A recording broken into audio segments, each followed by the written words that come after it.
Bueno, vamos a meternos de lleno en un relato que es un poco de todo, ¿eh? Es en parte memoria, en parte una crítica social bastante bestia y, por supuesto, un misterio de asesinato de esos que te atrapan. Pero lo mejor es que es una historia que, como vamos a ver, esconde otra, una que es, bueno, mucho más sorprendente. Para entender de dónde sale todo esto, hay que irse a la España de los 80. Y esta frase del autor, la verdad, lo clava. Piénsalo. Las drogas no nos llegaron por callejones oscuros, sino por el prime time.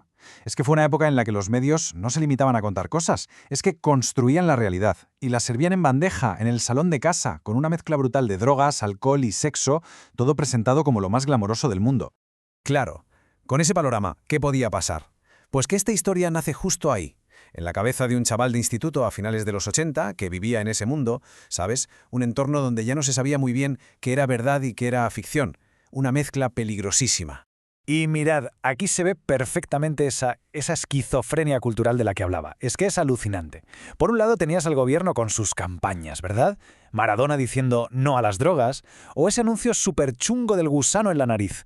Cosas, bueno, un poco burdas. Y por otro lado, ponías la tele y ¡boom! El glamour. Los narcos de corrupción en Miami con sus trajes y sus cochazos. Los tíos duros bebiendo whisky mientras conducían como si nada. Es que ser sano parecía de pringados, mientras que el éxito olía a humo, a neones, a cristales rotos. Una contradicción brutal. Y a toda esa mezcla de la tele, súmale lo que se veía por la calle. Los zombies del thriller de Michael Jackson que parecían reales, o el famoso chándal de Yonki que era casi un uniforme. Era una estética macabra, pero estaba ahí. Y ahora, a ese cóctel, métele las tardes de sofá viendo a Hércules Poirot o a Jessica Fletcher, ¿sabes? Esos detectives que siempre ponían orden en el caos. Pues lo juntas todo y el resultado era inevitable. Tenía que salir una historia así, una mezcla de las dos cosas. Vale, ya hemos visto el contexto, el porqué, ahora vamos a ver el qué. La historia nos mete de lleno en la premisa más clásica que nos podamos imaginar, un quién lo ha hecho de manual, un grupo de desconocidos, un sitio aislado y un montón de secretos a punto de estallar. Y todo empieza con esto, una invitación súper misteriosa. Le espero donde el mapa se desvanece. No me falte. Atentamente, UNO. Menuda forma de empezar. Así que tenemos a 10 personas, que en teoría no se conocen de nada, convocadas a una casona perdida del siglo XVI, en un pueblo, El Carrascalejo, que no llega ni a los 100 habitantes. ¿Quién firma? Un tal UNO. El plan perfecto para un fin de semana tranquilo, ¿no? Y aquí los tenemos, la lista de invitados. Y ojo, porque más que personas, son como arquetipos, ¿no? Representaciones de una sociedad bastante podrida. Hay de todo, el marqués que vive del cuento, la que blanquea dinero, la estrella de cine que mira para otro lado, la influencer hipócrita, cada uno con su pecado, cada uno con un secreto bien guardado que, sin ellos saberlo, es la razón por la que están todos ahí. Y aquí es donde todo se tuerce. El tono cambia radicalmente. Porque lo que parecía una cenita elegante de fin de semana, pues digamos que se convierte muy rápido en una espiral de paranoia, de acusaciones y de violencia. Pura y dura. El momento clave llega casi de inmediato. El asiento del anfitrión está vacío. Nadie sabe dónde está. Hasta que encuentran un cuerpo en la cocina. ¿Y quién es? Pues el anfitrión. De repente se dan cuenta de la movida. Ya no son invitados, son prisioneros. Y el asesino, el cazador, está ahí mismo, encerrado con ellos. A partir de ahí, el caos es absoluto. Se intenta poner un poco de orden, un interrogatorio, pero los egos chocan y no sirve de nada. Entonces, ¡pam!, el primer disparo. Se rompe la poca civilidad que quedaba. Empiezan las traiciones, alianzas de un segundo que se rompen al siguiente. El salón se convierte literalmente en un matadero. Caen uno tras otro, hasta la última superviviente, que tiene un final, bueno, bastante irónico y grotesco. Al final, las máscaras, el dinero, la fama, todo eso se va por el desagüe. Solo queda el instinto de supervivencia. Y el resultado es una masacre. Nadie, absolutamente nadie, sale vivo de allí. Pero lo más terrorífico no es solo la sangre, es lo psicológico.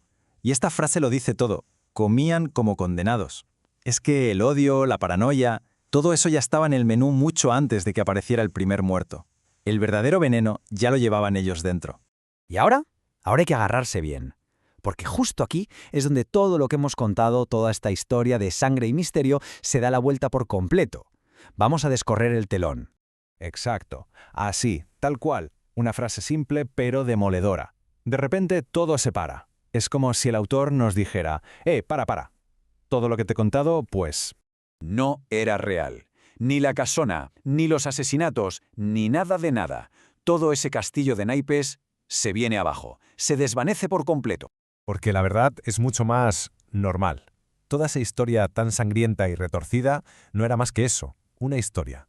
Un relato escrito por un chaval en una vieja Olivetti para un concurso literario de su instituto, en 1988.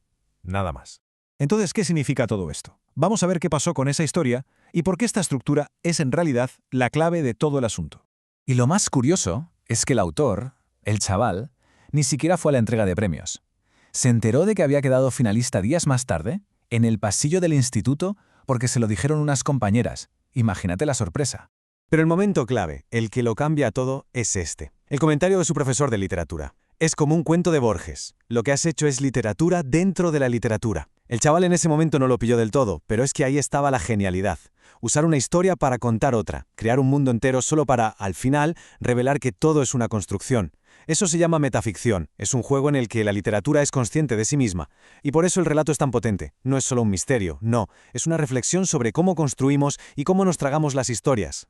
Y con esto terminamos, con una pregunta que, en el fondo, resume la esencia de todo esto. Nos deja ahí, dándole vueltas al poder que tiene la ficción, no solo para reflejar o criticar la realidad, sino a veces para ser incluso más real que ella. ¿Puede una historia ser más real que la propia realidad? Ahí queda eso.